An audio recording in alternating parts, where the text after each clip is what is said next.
आत्मीय भाइयों और बहनों, प्रणाम। आपको पुस्तक ब्रह्म वर्चस्व साधना की ध्यान धारणा लेखक श्री राम शर्मा आचार्य पढ़कर सुना रहे थे। पिछले वीडियो में आपको पढ़कर सुनाया था दिव्य दर्शन का उपाय अभ्यास। इसी पुस्तक के स्वाध्याय सत्संग के क्रम को आगे बढ़ाते हुए पृष्ठ 52 से पढ़कर सुनाते हैं। ध्यान भूमिका में प्रवेश। ध्यान मुद्रा। ध्यान धारणा के लिए शरीर का स्थिर और मन का शांत रहना आवश्यक है। शरीर में हलचलें होती रहेंगी, अंग हिलते डुलते रहेंगे, तो वह स्थिरता उत्पन्न ना हो सकेगी जो ध्यान साधना में आवश्यक होती है। इसी प्रकार मन की घुड़दौड़ चलती रहेगी, विचारों और कल्पनाओं की भगदड़ मची रहेगी, तो चित्त पर दिव्य चेतना का आवरण और अभीष्ट भाव चित्रों का उद्भव बनने ही पड़ेगा। दर्पण हिलता रहे तो उसमें ठीक तरह दिखना पड़ेगा। घोड़ा उछल कूद कर रहा हो तो उस पर सवार होना कठिन है। मन के घोड़े पर सवारी करने के लिए आवश्यक है कि ध्यान के समय मस्तिष्क उत्तेजित न हो, शांत रहे। इसी प्रकार शरीर के हलचल करते रहने से नाड़ी संस्थान में उत्तेजना उत्पन्न होती है और मन की चंचलता बढ़ जाती है। इसलिए ध्यान के समय शरीर को स्थिर, शिथिल एवं मन को शांत रखना आवश्यक है। ध्यान धारणा के लिए मुद्रा बनाकर बैठना चाहिए। ध्यान मुद्रा के 5 अंग हैं।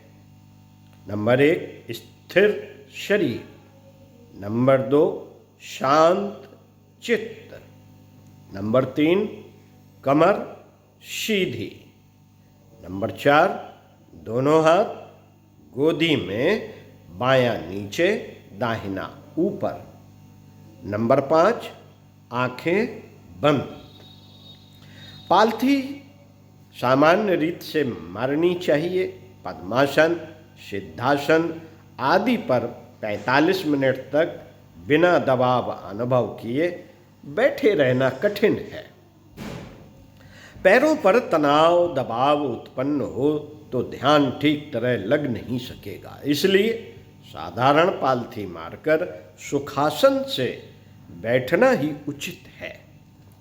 प्रयत्न यह करना चाहिए कि 45 मिनट तक पैर न बदलने पड़े, पर यदि घुटनों में दर्द, जकड़न आदि की शिकायत हो तो बदल भी सकते हैं। यह विवस्था की बात हुई। चंचलतावश पैरों को शरीर के अन्य अवयवों को चलाते मटकाते रहना निषिद्ध है। बीमारी की स्थिति में आराम कुर्सी पर भी बैठा जा सकता है और पैर फैलाने की छूट व्यवस्था के कारण मिल सकती है। ध्यान मुद्रा में बैठकर शरीर को ही नहीं, बहिरंग वृत्तियों को भी शांत करें। मस्तिष्क से हर अंग को शांत स्थिर रहने के संकेत भेजें। वृत्ति अंतर्मुखी होने पर शरीर में हल्कापन लगने लगता है। बहुधा हृदय की धड़कन के स्पंदन सारे शरीर में सहज ही अनुभव होने लगते हैं। ध्यान को इसी हल्केपन अथवा स्पंदन पर केंद्रित करें। इससे बाहरी चिंतन की ओर मस्तिष्क नहीं जाएगा। दिव्य वातावरण। नंबर 2 ध्यान मुद्रा के साथ दिव्य वातावरण के लिए उपयुक्त स्थान एवं वातावरण होने पर सफलता की संभावना सुनिश्चित होती है। कृषक एवं माली यह जानते हैं कि किस धान्य या पौधे को किस प्रकार की जमीन में तथा किस ऋतु में बोया जाए, इसका ध्यान न रखा जाए तो बीज और श्रम उपयुक्त होने पर भी परिणाम की दृष्टि से घाटे में रहना पड़ता है। जल वायु का स्वास्थ्य पर कैसा प्रभाव पड़ता है, इसे सभी जानते हैं। साधना के लिए घर में एकांत एवं स्वच्छ स्थान तलाश किया जाता है। भावनात्मक दृष्टि से भी अधिक पवित्र और प्रभावी वातावरण की आवश्यकता होती है। तीर्थों का जो पुण्य फल गाया गया है, उसमें उन दिनों का वहाँ का प्रभावी वातावरण ही मुख्य कारण था। उस तथ्य को ध्यान में रखते हुए ब्रह्मवर्चस्व साधना के लिए सप्त ऋषियों के ऐतिहासिक तप स्थान की भूमि का चयन किया गया है। गंगा अपनी पवित्रता और हिमालय अपनी शांति शीतलता के लिए प्रसिद्ध है। यह प्रभाव शरीर और मन दोनों पर पड़ता है। इसलिए भगवान कृष्ण से लेकर प्रायः सभी उच्च कोटि के अध्यात्म साधकों को गंगा की गोद और हिमालय की छाया का आश्रय लेना पड़ा है। वातावरण उपयुक्त गतिविधियों से बनता है। साधकों को सहज स्थिरता एवं प्रेरणा मिलती रहे, प्रगति का प्रवाह अनायास ही चल पड़े, इसके लिए शांत कुंज के ब्रह्मवर्चस्व आरण्यक को समर्थ गायत्री तीर्थ के रूप में विकसित किया गया है। अखंड दीप, नित्य यज्ञ, नियमित जप तथा ब्रह्म अनुसंधान के लिए स्वाध्यात्मक सत्संग का संदोह यहाँ निरंतर विद्यमान रहता है। अन्य अदृश्य एवं अविज्ञात शक्तियाँ भी इस क्षेत्र पर अपने अमृत भरे पोषक तत्वों की वर्षा करती रहती हैं। यही कारण है कि घटिया, अस्त व्यस्त अथवा असामान्य वातावरण में की गई साधनाओं की तुलना में इस दिव्य वातावरण का प्रभाव साधना की सफलता को असंख्य गुनी सुनिश्चित बनाता है। प्रत्यक्ष एवं अप्रत्यक्ष संरक्षण यहाँ उपलब्ध ही रहता है। मुर्गी की छाती की गर्मी से जिस प्रकार अंडे पकते हैं, उसी प्रकार यहाँ की संरक्षण शक्तियाँ साधना को परिपक्व एवं फलित बनाती हैं। जिनके लिए यहाँ रहकर साधना कर सकना संभव हो, वे इस अवसर का लाभ लें। इसके अतिरिक्त जब घर या अन्यत्र रहकर साधना करनी हो तो उस दिव्य वातावरण में अपनी स्थिति मानकर उस प्रक्रिया को पूरा करना चाहिए। पूजा आचमन में चरणामृत की, स्नान जल में तीर्थ जल की, प्रतिमा में देवता की भावना करके पुण्य फल प्राप्त किया जाता है। पुण्य तीर्थ में रहकर साधना करने की भावना से भी मन को बहुत अंशों में उस प्रकार के प्रभावी वातावरण का लाभ मिल जाता है। ध्यान धारणा के समय नेत्र बंद करके पहले अपनी आत्मसत्ता को ब्रह्म वर्चस्व के दिव्य वातावरण में पहुँचने तथा वहाँ के प्रभावों से लाभान्वित होने की भावना जमाने से बहुत कुछ साधना की सफलता का आधार बन जाता है। संकल्प भरी मना स्थिति से भी अभीष्ट परिस्थिति का लाभ मिल जाता है। ध्यान मुद्रा में रहकर साधक यह अनुभव करे कि वे शांत कुंज में ही बैठे हैं। उनके चारों ओर हवन की दिव्य सुगंधि फैली है।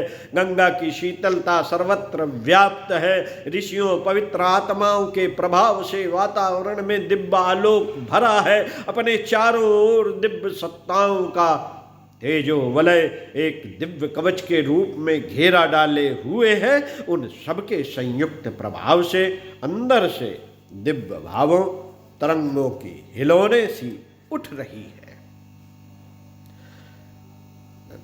तीसरा, इसी में गंगा जमुना का संगम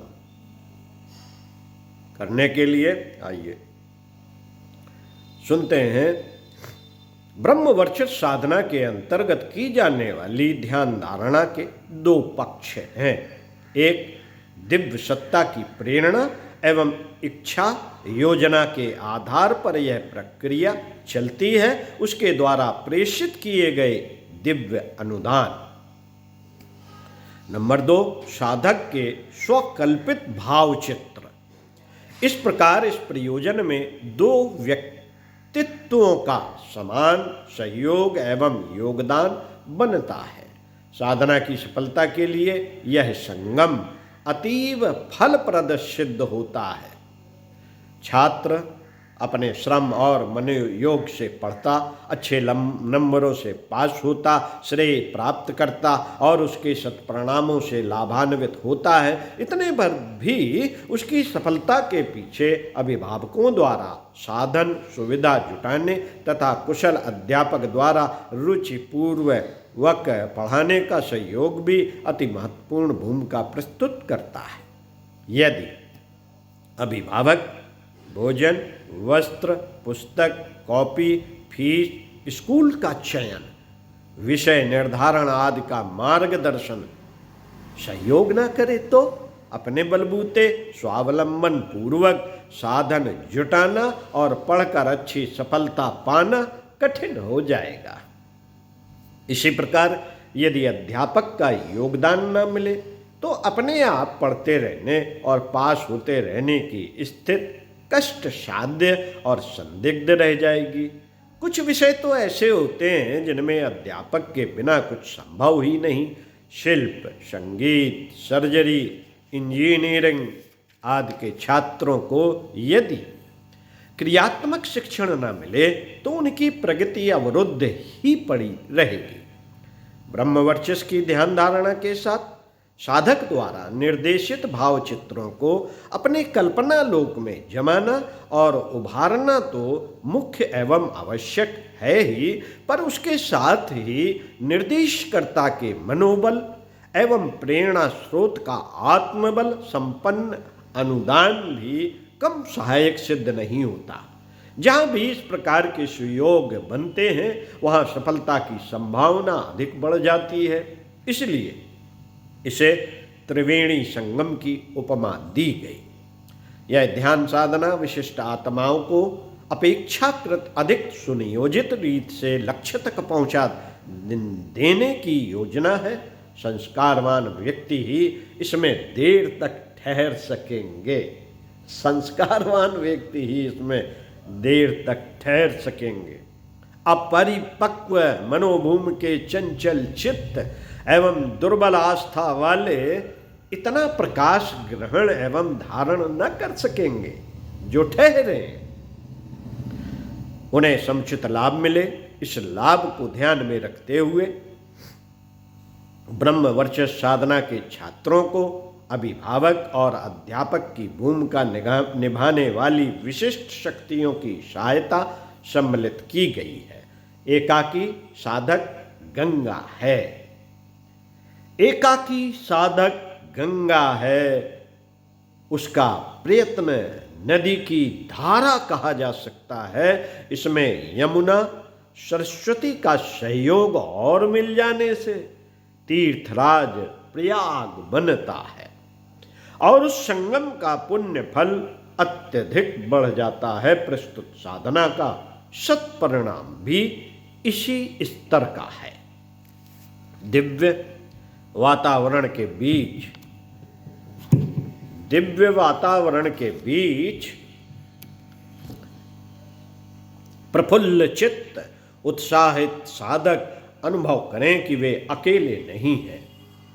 उन्हें साधना मार्ग का लाभ देने के लिए एक विशेष शक्ति प्रवाह उमड़ रहा है। अपने अंदर का उत्साह साधना की ललक एक लहर के रूप में उमड़कर उसके साथ एकाकार हो जाती है। इससे एक नई अद्भुत सामर्थ्य युक्त उल्लास की लहर उत्पन्न होती है।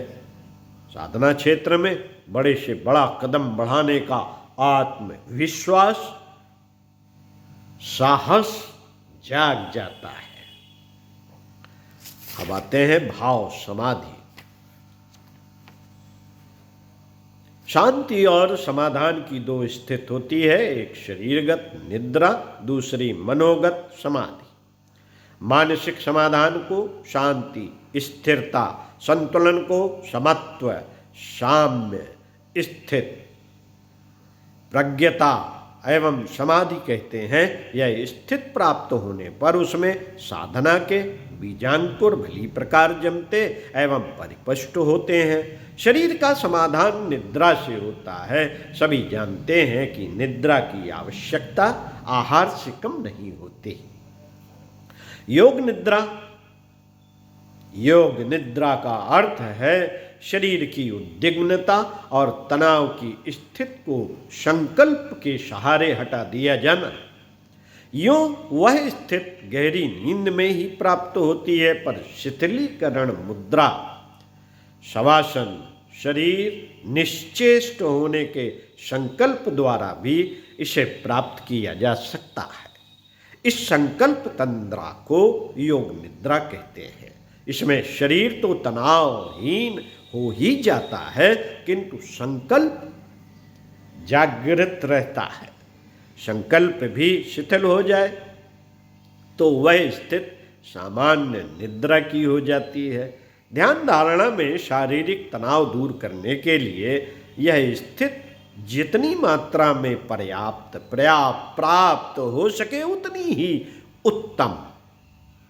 शरीर और मन को शिथिल करने का संकल्प जितना गहरा होगा उतनी ही वह स्थिति प्राप्त होगी और ध्यान का समुचित लाभ मिलेगा। भाव क्षेत्र को, मानसिक संतुलन को उत्तेजित, उद्विग्न, अस्त व्यस्त एवं भ्रष्ट करने वाली कुछ थोड़ी सी ही दुष्प्रवृत्तियां हैं, उन्हें यदि संयत किया जा सके तो मस्तिष्क दूरदर्शिता एवं विवेकशीलता से भरी पूरी स्थिति में रह सकता है। असंतुलित होने पर अत्यंत हानि पहुंचाने वाली 4 प्रवृत्तियां मुख्य हैं। नंबर 1 वासना, नंबर 2 तृष्णा, नंबर 3 अहंता, नंबर 4 उद्विग्नता। इन्हीं की विकृत स्थिति से दृष्टिकोण गर्हित बनता है और गतिविधियों में भ्रष्टता भर जाती है। ऐसे अशांत मन से दैनिक जीवन के सामान्य कामकाज भी ठीक तरह नहीं हो पाते। फिर साधना का तो सारा आधार ही शांत एवं उत्कृष्ट मन स्थिति पर ही खड़ा होता है।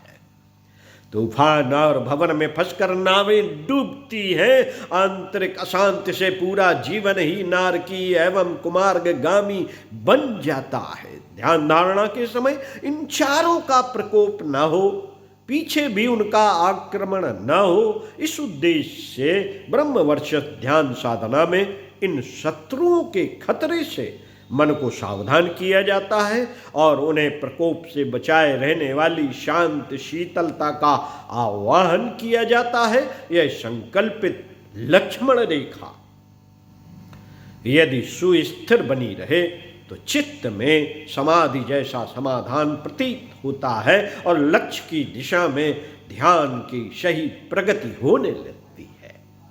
अनुभव करें कि दिव्य संगम से जागृत दिव्य उल्लास की लहरें सारे शरीर एवं मन संस्थान में तीव्रता से प्रवाहित हो रही हैं। अहंता आदि विकार उसकी ठोकर से धुएं कालमा के रूप में बाहर निकल रहे हैं। अंतःकरण में दिव्य ज्योति, दिव्य शांति का आभास हो रहा है। इसके बाद आता है दिव्य दर्शन एकत्व।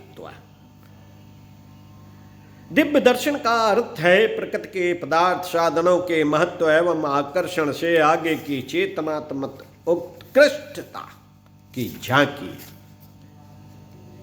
इसी को आत्मदर्शन या ईश्वर दर्शन कहते हैं। आंख जड़ तत्व से बनी है, उनमें भौतिक पदार्थ ही दिख पड़ते हैं। आत्मा और उसका परिष्कृत रूप परमात्मा भी चेतन है, इसलिए उन्हें इंद्रियों से नहीं देखा जाता, मात्र भावानुभूत की जाती है। सीमित आत्मा से असीम परमात्मा को स्पर्श करने पर जो अलौकिक अनुभूतियां होती हैं उन्हें ही दिव्य दर्शन कहा जाता है। ध्यान एवं मस्तिष्क की अनुभूतियों को जगाने के लिए दिव्यता के कुछ प्रतीक गणने पड़ते हैं। इन्हें ही देव कहते हैं। देवत्व का सर्वोत्तम प्रतीक सविता है। सविता का कलेवर सूर्य है। सविता तेजस्वी ब्रह्म को कहते हैं। सूर्य उदीयमान अग्निपिंड को प्रातःकालीन सूर्य स्वर्णिम सौम्य होता है। स्वर्ण सबसे भारी कोमल एवं बहुमूल्य धातु है। उस पर जंग नहीं चढ़ती। सुनहरेपन के अभीष्ट विशिष्ट सौंदर्य से तो सभी परिचित हैं। इन स्वर्ण विशेषताओं के कारण स्वर्णिम कांति वाले प्रातःकालीन सूर्य को सविता का प्रतीक माना जाता है। ध्यान धारणा में वही सर्वोत्तम है। गायत्री का प्राण देवता सविता है। उस महामंत्र में सविता से ही सद्बुद्धि की याचना की गई है। संप्रदाय विशेष में तो अनेक आकृत प्रकृति के देवी देवताओं की मान्यता, पूजा एवं ध्यान धारणा का विधान है, किंतु ब्रह्म सत्ता का प्रतीक प्रतिनिधि प्रायः सभी धर्मों में तेज पुंज को, ज्योति को, प्रकाश को माना गया।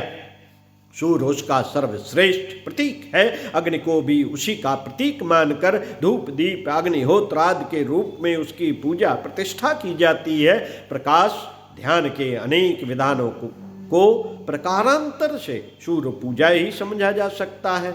ब्रह्मवर्चस्व की ध्यान धारणा में गायत्री की उच्च स्तरीय साधना में सविता को ही इष्ट देव माना गया।